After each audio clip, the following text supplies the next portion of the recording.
はい、はい、皆さんおはようございます。ゆりこです。今私はブリュッセルの、駅にいるんですけど、これからねユーロスターに乗ってパリに行きたいと思います。ユーロスターに乗るのは2回目なんですけど、今回はねブリュッセルからパリの区間なので、ユーロじゃない EU 区間ということで、特にねこう手荷物検査とかそういったね検査はなくスムーズに乗れそうです。ただね今私ブリュッセルの今ホームにいるんですけど、駅の結構ね電車へのね落書きがすごくて驚いています。そう電車ユーロスターはねこんな感じでめっちゃ可愛い電車なんですけど、それ以外のねこう街の電車っていうのはかなりね落書きが多くてちょっとねかわいそうな感じですね。そう悲しいですね。はい、ちょっと皆さんにホームをお見せしますね。はい、こんな感じになっております。すごいね大きいですよね。向こうに止まっている電車がね何かわからないんだけど、なんかのね特急電車なんじゃないかなって思っています。はい、ということでね今日はこのユーロスターに乗ってパリに向かいたいと思います。はい、こちらは駅に止まっていた他の電車なのですが、結構ねブリュッセルの電車はたくさん落書きがされていて少しねかわいそうだなと思いました。日本でもね落書きいっぱいあるけどさすがに電車にはないかなと思うので、かなりね衝撃的でした。落書きを除いたらねかなりカラフルで可愛い電車だったなって思います。さてこれから電車が来るので乗り込みたいと思います。今回の座席はかなり座り心地がいいですね。ロンドンからブリュッセルにやってきた時のシートよりも広々としていて、色もなんだか高級感がありますね。実はロンドンからブリュッセルのユーロスターはかなり賑やかな印象だったのですが、この車両はそこまで賑やかではないかもしれないのでかなりほっとしています。本当にねびっくりするくらい賑やかだったので、ヨーロッパの電車は結構うるさいんだなと思っていたんですが、今回はね静かに行けるんじゃないかなと思って嬉しい気持ちいっぱいです。さて車窓はというと比較的大きな窓があるので眺めもいいですね。窓側の席は妹に譲りましたが、この隣の席でも十分開放感がありそうです。こちらは足置き場ですね。こんな感じになっていて食べ物とかカバンを置くことができそうです。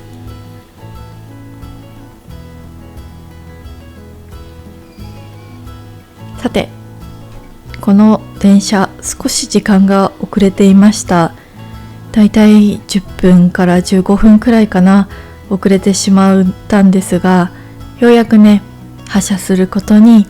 なりそうです。何のトラブルかわからないんですが、現在、ヨーロッパではね多くの国がストライキやったりとか、ボイコットみたいな感じのこともあるので、なんか異常があったのかなと思ったりしていました。ただなんかね電気が消えたりついたりしたりして、なんかそのあたりもちょっとね日本の新幹線だったらありえないかなっていうことが起こったりして結構面白かったです。さて電車が出発しました。ブリュッセルは、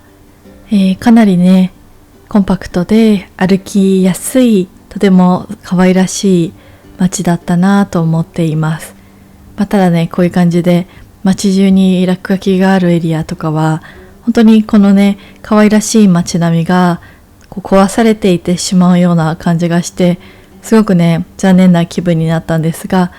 それでもまだまだ綺麗なブリュッセルっていうのは見ることができたので、これからもねそんなブリュッセルで居続けてほしいななんて思ったりしました。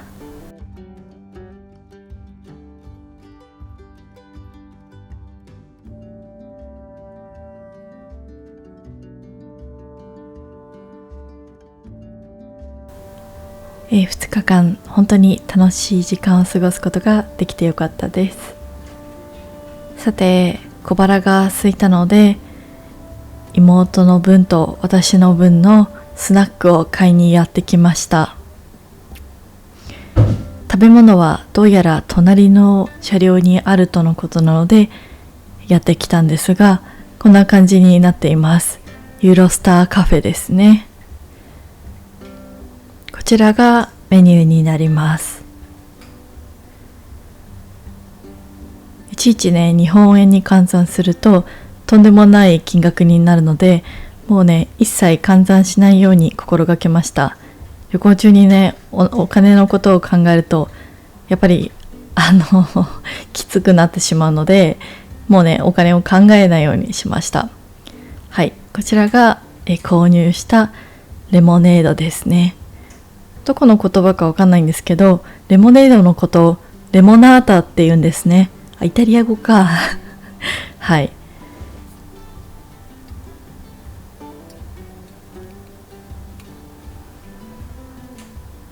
結構ね日本だとレモネードってそこまで飲む機会がないんですけど、海外だとレモネードってすごく人気な飲み物ですよね。私はレモネードが大好きです。乾杯。酸っぱいけどすごくね、フレッシュで目が覚めるような美味しさです。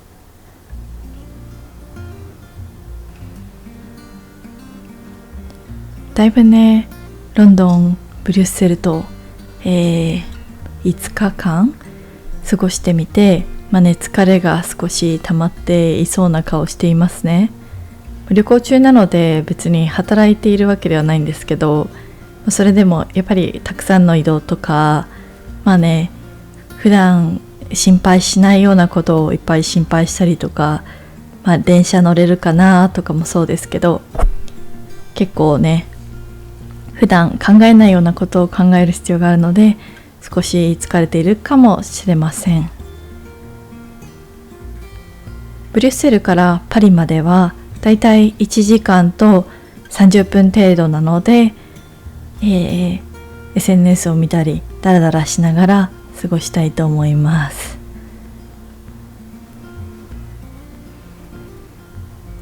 電車が静かで本当に良かった。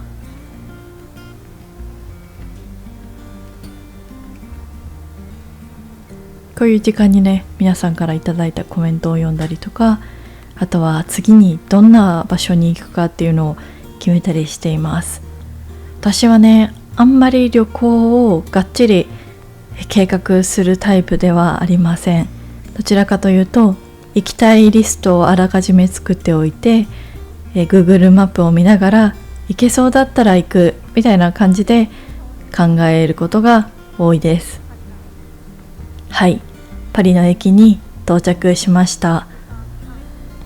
すごい大きい駅ですね。1時間半の、乗車時間でしたが、電車が遅延したもののきちんとねこうやって、たどり着くことができてよかったです。はじめパリからも電車で移動しようかなと思っていたんですが、ちょっとねいろいろ治安の面で心配だったのでウーバータクシーを呼びました。どうやらね空港にいる普通のタクシーでも相手が日本人だと、金額がね法外な値段になってしまうこともあるといったねネットの記事を見て、ウーバータクシーが一番信頼できるなと思って、この旅では随分お世話になりました。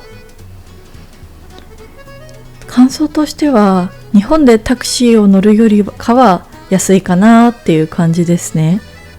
結構日本だとその渋滞とかがあってもメーターをね、刻まれてしまったりするので、全然走ってないのに3000円とか4000円とか、場合によっては1万円近くなってしまうことがあると思うんですが、その点 Uber タクシーであればあらかじめ値段が決められているので、安心感はありますよね。はい、ということでパリにやってきたんですけど、まあね、ブリュッセルと比べてそもそも道が広いなっていう印象がありました。まあね、これは大通りだからっていうこともあるのかもしれないけど、道が広くて人がすごく多い、そんな感じが私のパリに対する第一印象ですね。もちろんヨーロッパなので石造りの素晴らしい建築物がいっぱいありました。石造りの驚くべきこととしては、建物が大きいことですね。ここはオペラガルニエと呼ばれている場所。本当はパリ1日目に訪れる予定でしたが、なんとチケットが事前に購入が必要ということで、私たちは入ることができませんでした。これはオペラガルニエの前にある大きなデパートの屋上から見たパリの景色。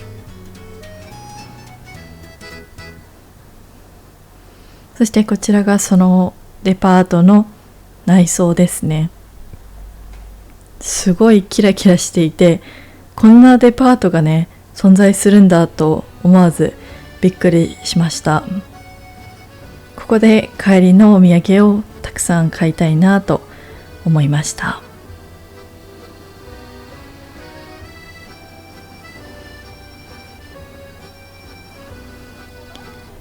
さて、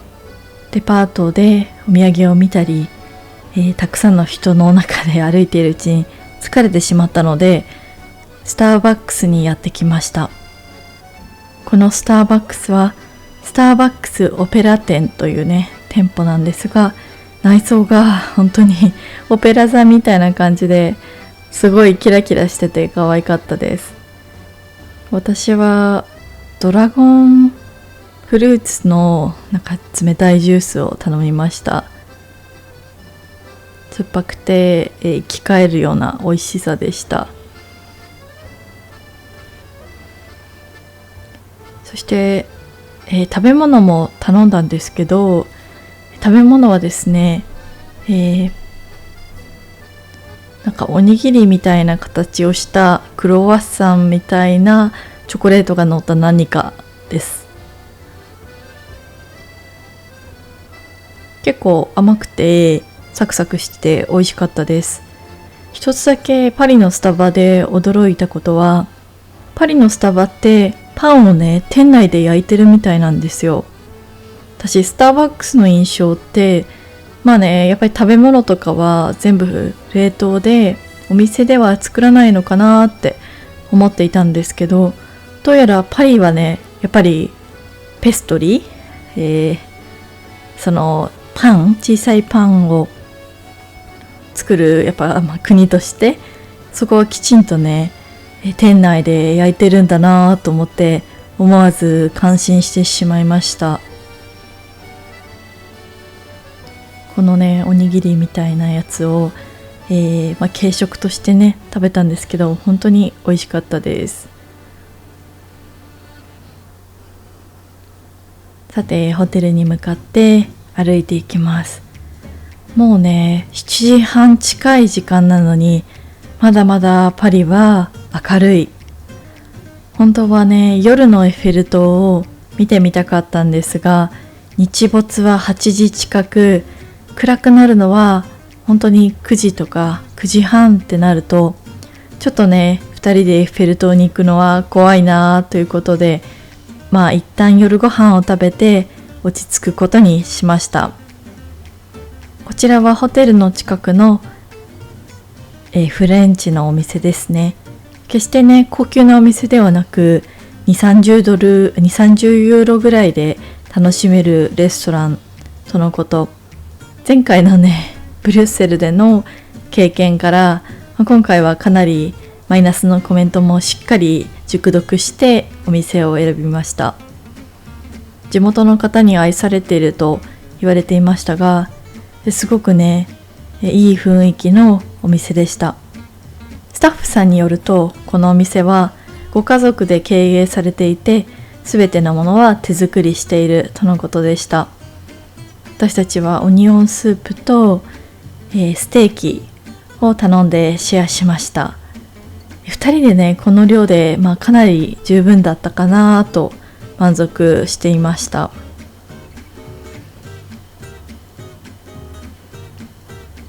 お店の方もね、すごく優しくて、少しだけ日本語を話してくれたのが嬉しかったです。こちらはロゼのワインですね。